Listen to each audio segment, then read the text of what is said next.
এত সুন্দর এবং পারফেক্ট একটা পুডিং আমি কিভাবে বানালাম তারই খুবই সহজ একটা রেসিপি আজকে তোমাদের সাথে শেয়ার করব।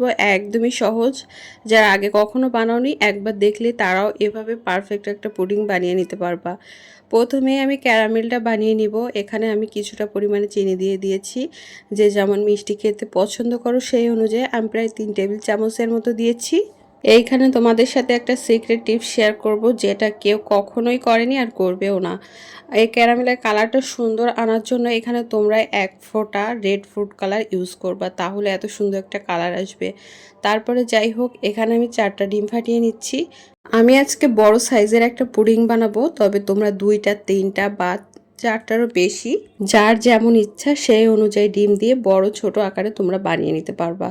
আর ডিমটাকে আমি খুব সুন্দরভাবে ফেটিয়ে নিলাম। আর এখানে 3 টেবিল চামচ পরিমাণ চিনি দিয়ে দিয়েছি। আর মিষ্টি পরিমাণটাও তোমরা বাড়িয়ে কমিয়ে নিতে পারবা। তারপরে চিনি দিয়ে এবার খুব সুন্দরভাবে একটু মিশিয়ে নিচ্ছি, যাতে চিনিটা একটু গলে যায়। তারপরে এখানে আমি দুধ দিয়ে দিচ্ছি। এখানে আমি প্রায় 3 কাপের মতো দুধ দিয়েছি।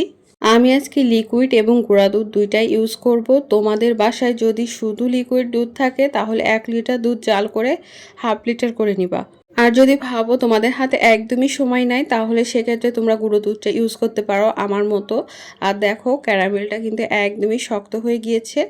এখন খুব সুন্দরভাবে মিশ্রণটাকে আমি একটু সেঁকে নিব, এতে করে পুডিংটা অনেক বেশি সুন্দর আসবে। তোমরা যেমনটা দেখেছো প্রথমে ঠিক তেমনই আসবে। আর এটা কিন্তু অবশ্যই করতে হবে, অবশ্যই করতে হবে। আর আমি শেষের দিকে একটু চামচ দিয়ে চেপে চেপে দিচ্ছিলাম আর কি, যেটুকু যায় নেওয়া। তারপরে এখন সুন্দর মতো উঠিয়ে ঢাকনাটাকে ঢেকে দিব। তোমরা যদি প্রেশার কুকারে করে বানাও তাহলে 10টা সিটি দিলেই হয়ে যাবে। আজকে আমাদের প্রেশার কুকারে একটু সমস্যা হয়েছে, যার কারণে আমি প্রেশার কুকারে বানাতে পারছি না। আমি ফ্রাই প্যানটাতেই বানিয়ে নিচ্ছি। এর নিচে একটা জালি জালি মতো তোমরা দেখেছো ঢাকনা ইউজ করেছি। তারপরে পানি দিয়ে দিয়েছি। আর মিডিয়াম আঁচে এটাকে আমি খুব সুন্দরভাবে কুক করে নিলাম। আর দেখো এখন কতটা পারফেক্ট হয়েছে। তোমরা যদি এমন একটা পুডিং বানাও তাহলে যাকেই খাওয়াবে সেই কিন্তু তোমার প্রশংসা করবে, আর তোমার কাছ থেকে কিন্তু রেসিপিও চাইবে। পুডিংটা যে পাত্রে বানিয়েছো সেটা থেকে নামানোর আগে অবশ্যই ঠান্ডা করে নিবা। আর হচ্ছে আধা ঘন্টা বা 1 ঘন্টা নর্মালে রেখে তারপরে নামাবা, তাহলে কিন্তু পুডিংটা একদমই ভাঙবে না। আর যদি সাথে সাথেই তোমরা নামাতে যাও তাহলে কিন্তু এটা ভেঙে যাবে।